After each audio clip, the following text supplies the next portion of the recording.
Disgraced felon lawyer Michael Cohen has a new book out. It's an election year quickie that he probably hasn't even read. It attacks Donald Trump. Someone should ask him, have you read it? Quick, what's chapter 3 about? No one will ask him that, of course. The media naturally have swung into formation to promote it. CNN's leading the charge. Tomorrow night, Michael Cohen is on CNN for a much-hyped primetime interview. You can imagine how many tough questions he's going to get on CNN. Probably not too many.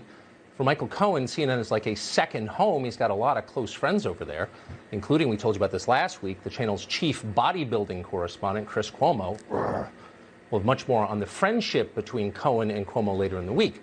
But Chris Cuomo is not Cohen's only ally at CNN. Cohen is also close to CNN President Jeff Zucker, the man who moonlights as a Democratic campaign operative. Cohen and Zucker once had kids at the same private school in New York. Cohen served on the board of the school with Zucker's ex-wife. Jeff Zucker and Michael Cohen have long been personal friends, at least to the extent that narcissists have the capacity for personal friendship. Their relationship tells you a lot about how things actually work in media and in politics. Case in point, on March 10th, 2016, that was the day of the final Republican primary debate, Cohen called Jeff Zucker on his cell phone. CNN was hosting the debate that night in Miami, and Cohen, who was working for Donald Trump at the time, wanted to check in about it. Well, Zucker almost immediately started bragging about himself, as he is wont to do.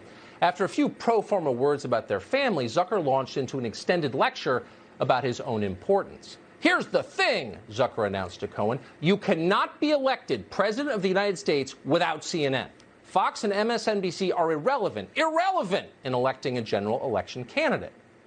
If you want to run the country, in other words, Jeff Zucker said, you've got to sniff my throne. It's not that CNN needs the help, he explained. Quote, we're killing it. We're doing great.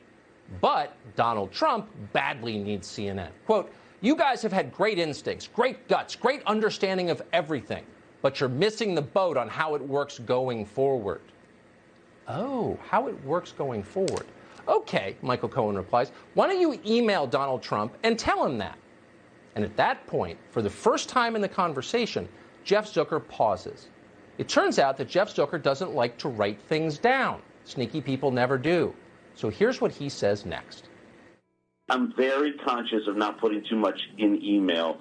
As you're a lawyer, as you understand, and, and as fond as I am of the boss, he also has a tendency, if I call him or I email him, he then is capable of going out in his next rally and saying that we just talked. And I can't have that, if you know what I'm saying. People would know I talked to Trump, and I can't have that, if you know what I'm saying. Yeah, we know what you're saying, Jeff Zucker. You're saying that secretly, when you think no one is watching, you are more than happy to play all sides. You can brag about how powerful you are, the big-time network honcho kingmaker, the man who decides who's president. Like all tiny, insecure people, you will mix flattery with your swagger along the way. You refer to Donald Trump as the boss, even when he's not on the call. You're happy to do that. What you don't want is anyone in your tiny, self-righteous, left-wing rich person world to know that you're doing it. What would Don Lemon think if he knew you were talking to Orange Satan? Brooke Baldwin might storm off the set. The world would conclude that you're a dishonest phony, and for good reason. So you've got to keep it all hidden. Sorry. You know what I'm saying. But Zucker assured Michael Cohen that none of this was personal. Quote, it's not that I don't want to talk to Trump every day. I've just got to be careful because I've got to be careful. I just don't want him talking about it on the campaign trail. But you know what? I'm going to give him a call right now, and I'm going to wish him luck in the debate tonight. And then Zucker added this. I have all these proposals for him. Like, I want to do a weekly, I want to do a weekly show with him and all this stuff. When is he back in New York tomorrow? Do you know? Wait, what? A weekly show on CNN? Jeff Zucker, the president of CNN, wanted to give a weekly show to a man he himself has denounced as a racist? Yep, that was the plan. Trump, of course, never did get the show. Anderson Cooper is still there. But Jeff Zucker did take the time to dispense quite a bit of unsolicited political advice to Michael Cohen. Quote, I think the other guys are going to gang up on him tremendously tonight, Zucker said about the debate that night. And I think he's going to hold his own, as he does every time. He's never lost a debate. And you know what? He's good at this. He's going to do great. Cohen didn't seem convinced by this. Cohen was worried about attacks from the other Republicans on the stage. But Zucker reassured him that Trump would prevail. And then Jeff Zucker offered this surprisingly detailed political advice. Listen. How many times do you think Cruz is going to call him a con man tonight? No, Rubio. Rubio. How many times do you think? A lot. A lot. I say 100. So you know what you should do is who's ever around him today should just be calling him a con man all day, so that he's used to it. So that when he hears it from Rubio, it doesn't matter.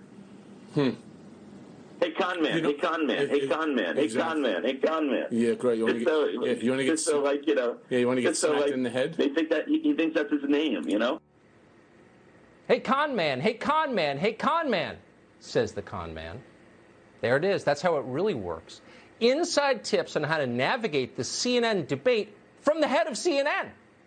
Jeff Zucker, a man who is supposedly a journalist, secretly working as a political consultant. The guy who runs the Democratic Party's most faithful news network, giving political advice to the Republican frontrunner. Donald Trump's chief tormentor colluding secretly with Donald Trump's lawyer. It's all bewildering, but that's what it's really like. That's the real Jeff Zucker, a man who believes in nothing, a man whose only goal is proximity to power no matter who wields it. No wonder he's friends with Michael Cohen. Well, we'll have more tomorrow, including tape that will explain how do those CNN interviews